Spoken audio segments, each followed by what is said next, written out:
Personas ya tienen una esperanza que es un nuevo empleo desde que gobierna el Partido Popular y todos los días 700 personas abandonan el paro, 1.200 se afilian a la Seguridad Social y 200 autónomos montan y emprenden un negocio para dar esperanzas a todos los españoles, con lo cual los datos son objetivos, crecemos más que cualquier otra de los países grandes de la Unión Europea, todo el mundo lo reconoce, menos la oposición. Bueno, pues lo que vamos a hacer a continuación es analizar la estructura económica de este país, cómo estamos y hacia dónde nos encaminamos, con la inestimable ayuda del profesor y con nosotros.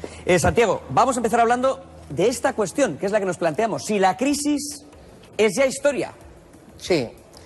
A ver, yo de entrada lo que voy a hacer es hacer una pequeña lista, yo le llamo problemas. Sí.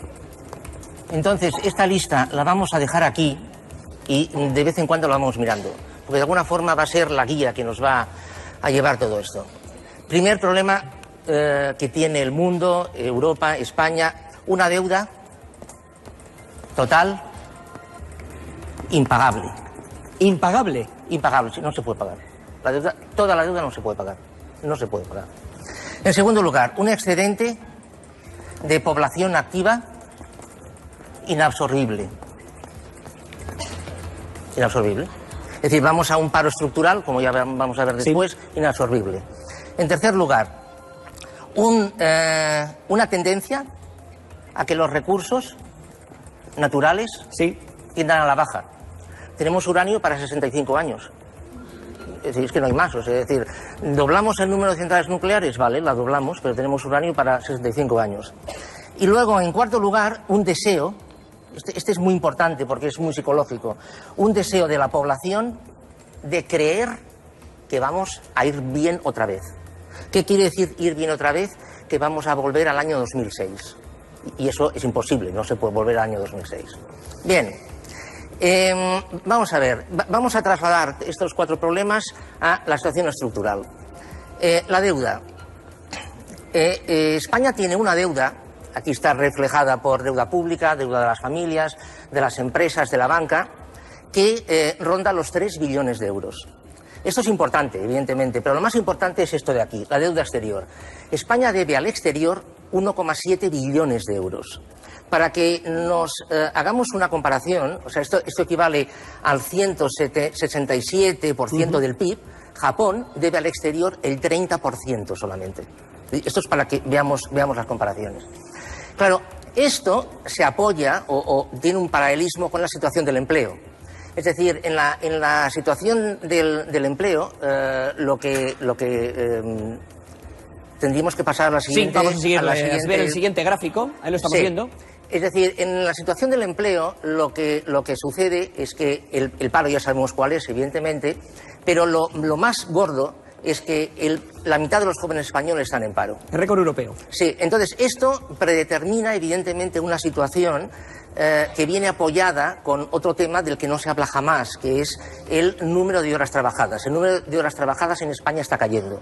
Con lo cual, por un lado se está creando empleo, porque se está creando empleo, es verdad, pero empleo que es fundamentalmente temporal y a tiempo parcial, y a la vez con un altísimo porcentaje de jóvenes en paro, y a la vez con el número de horas trabajadas cayendo. ¿Qué quiere decir esto? Que la productividad está disminuyendo.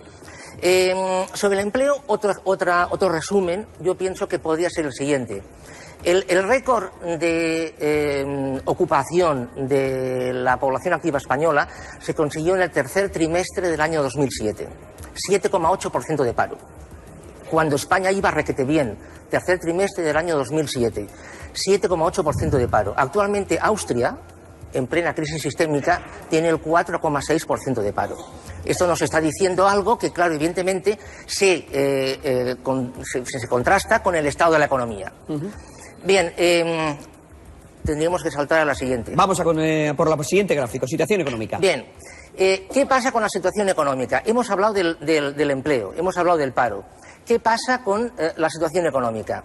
Actualmente, Comisiones Obreras ha hecho un estudio que nadie ha rebatido, en el que demuestra que el poder adquisitivo de los salarios en el año 2014 es igual que el que España tenía en el año 1990. Es decir, se está perdiendo poder adquisitivo. Esto acompañado con un nivel de desempleo realmente altísimo, ¿qué es a lo que nos lleva? Lo que nos lleva es a que socioagregados como la pobreza se están disparando. 1 de cada 4 españoles es pobre y 1 de cada 3 niños españoles es pobre.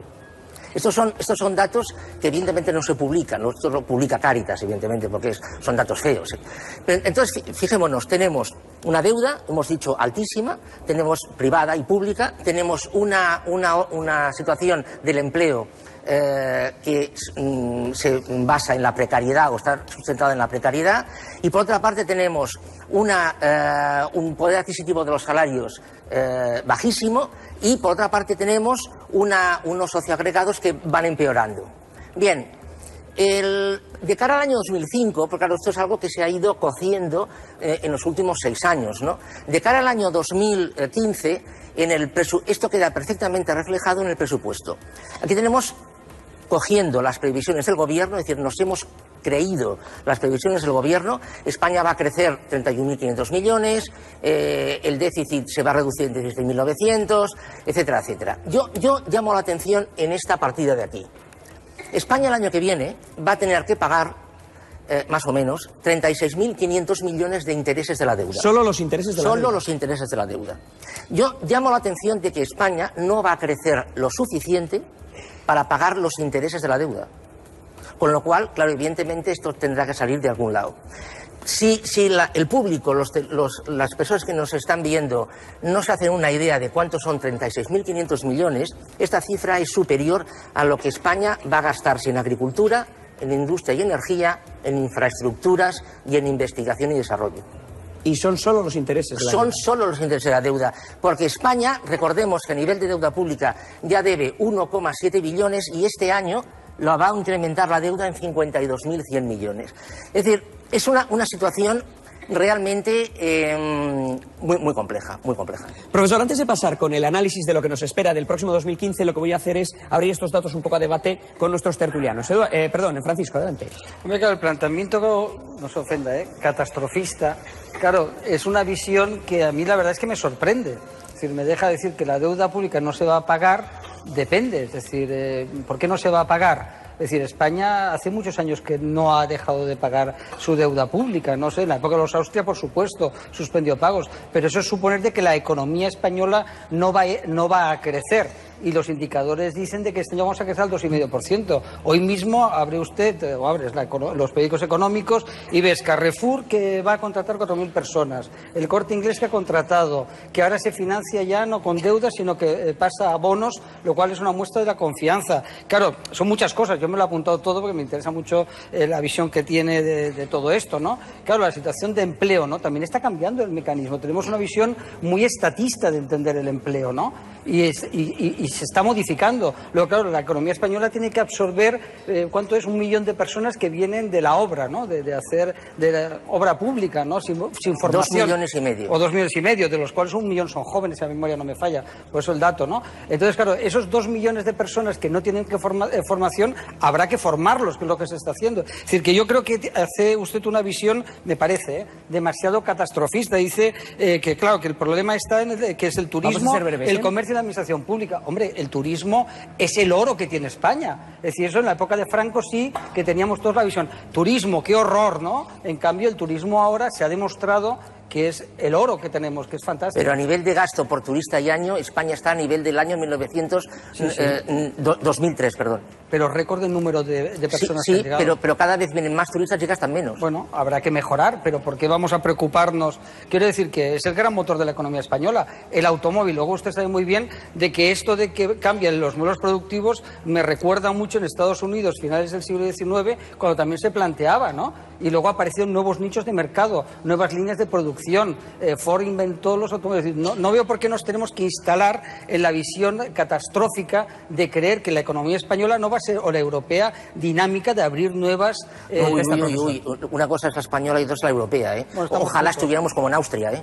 Bueno, ojalá sí, claro, estuviéramos como en Austria. Bueno, y tenemos una economía sumergida que usted no ha citado de casi el 25%. Sí, y un subempleo del 12%. Pero lo que dice Francisco con respecto a que España hasta ahora ha sido capaz de pagar la deuda, le parece... ¿Cuándo no hemos pagado? Sí, pero España ahora tiene un nivel de deuda que es igual al que tenía en 1913. Sí. Es decir, nunca jamás, desde 1913, la deuda española está a este nivel. Pero es que no es España, nadie puede pagar toda la deuda, ni siquiera Estados Unidos. Estados Unidos tiene un nivel de deuda de prácticamente 65 billones de dólares. No puede pagar eso Estados Unidos. La deuda se ha de reestructurar. Y me da igual quién lo diga, pero es que se ha de reestructurar porque no se puede pagar la deuda. Vamos con Pablo. Bueno, yo lo que creo es que al final los datos micro, lo que la gente ve, si al final pues su familia o la gente, con todas las dificultades que tenemos, y yo siempre insisto en decir que jamás seremos triunfalistas, jamás lanzaremos las campanas al vuelo hasta que alguien siga sin empleo. Pero es verdad que 200 autónomos cada día nuevos, que 700 parados menos todos los días, que 1.200 españoles que se afilian a la Seguridad Social todos los días, es sin ninguna duda es un diagnóstico de esperanza. Y eso se une, por ejemplo, a todo el turismo que decía el profesor. Pues bueno, los turistas han gastado más este año, un 6% más que el año pasado, 60.000 millones de ingresos solo con los turistas, 62 millones de turistas que vinieron aquí. El tema, por ejemplo, de la gente dice, bueno, la gente no consume. Bueno, pues la gente ha consumido un 18% más de coches. El que se compra un coche es porque espera que el trabajo no lo va a perder. 18% más de coches. El tema industrial... Con un plan PIB por el medio. Sí, de acuerdo, pero lo que es que los indicativos... Y han venido 6 millones más, se han aumentado los ingresos por turismo, pero han venido más turistas también. Por eso el gasto medio por turista ha bajado. Entonces, ¿qué es lo que tenemos que ir viendo? ¿Se han creado más empresas en España? 100.000 en el último año. Evidentemente, ¿estamos creciendo más que Alemania, que Italia, que Francia y que Reino Unido? Estamos creciendo más que ellos. ¿El déficit público lo hemos reducido a la mitad? Lo hemos reducido a la mitad. ¿La prima de riesgo nos ha hecho ahorrarnos 13.000 millones de euros en 2 años de intereses? Lo hemos ahorrado. ¿Por qué? Por la credibilidad que tiene la economía española. Con lo cual, lo que hay que decir es que estamos mejorando. Negar la recuperación hoy en día o decir, por ejemplo, que hay simplemente demasiada gente para trabajar es como decía Felipe González. Felipe González decía... Hay un paro estructural y solo podremos tener en España 12 millones de cotizantes. Bueno, pues vino el Partido Popular y lo subió a 17 millones. Al final hay que crear la expectativa... ¿Sí o no? 17 millones. No. Sí. Vamos un momento, del año 77 al año 96 en España trabajaron 12 millones Pablo, de personas. le escuchamos ahora al profesor con respecto a lo que a lo que voy es que evidentemente a la gente le importa el paro, que se está reduciendo en España y lo hemos reconocido todos, le importa que España crezca para que cree empresas y los autónomos puedan tener oportunidades, y la situación España económica está mejorando. España va bien. Contesta, por favor, el profesor Carmona, antes de ir contigo. Adelante, España va bien. Por favor. A ver, hay un dato que no ha negado ningún partido político lo ha negado, y es que entre el año 2002 y el año 2008 la deuda privada en España aumentó en más de 1 billón de euros. España ha crecido a base de cargarnos de deuda, de mochilas de deuda. De las hipotecas que daban los bancos, de cada 100 euros que daban hipotecas, 55 venían de fuera. Y ahí tenemos la deuda exterior. Profesor, con el Partido Popular se redujo la deuda a la mitad. Perdone. Y ahora estamos en ello. Solo hemos pagado las facturas que estaban en el cajón. Por favor, le escuchamos. 2002-2007. 1 billón y pico de euros de deuda privada. Privada, Privada. Deuda pública no, privada. Esta es la realidad. Esto no lo ha negado nadie, Entonces, claro que no. España creció así. Los españoles no podíamos todos tener un Audi A4, pero nos permitieron tenerlo. Ahora se debe. Esos años son de Antonio, que conteste. Ahora se debe. Yo puedo contestar. Vamos con Carolina, por favor, un momento. Carolina. Bueno, yo no creo que toque valorar como optimistas o pesimistas los datos macroeconómicos, cuya selección podemos cuestionar, podemos añadir los datos del informe FOESA, de Cáritas, sobre la situación de los hogares, pero estos indicadores macroeconómicos yo creo que son los indicadores que utilizan todos los economistas para describir no solamente lo que está pasando en la economía española, sino en las economías del sur de Europa. ¿Se ha producido un pequeño crecimiento de la economía española en el año 2014? Sí. ¿Es un crecimiento que plantea que sea posible salir de esta situación por esa vía? No. A mí me gustaría conocer, por boca del profesor, cuál es su opinión sobre los riesgos de deflación en el próximo año, sobre las posibilidades de salir de esta crisis si no es con una inyección de inversión pública, sobre cómo tomar medidas que realmente sean capaces de empezar a poner freno a esta situación que es gravísima, durísima, y mucho me temo, Pablo, que perfectamente percibirán su gravedad por la inmensa mayoría de las familias y de las personas en este país. Carmona.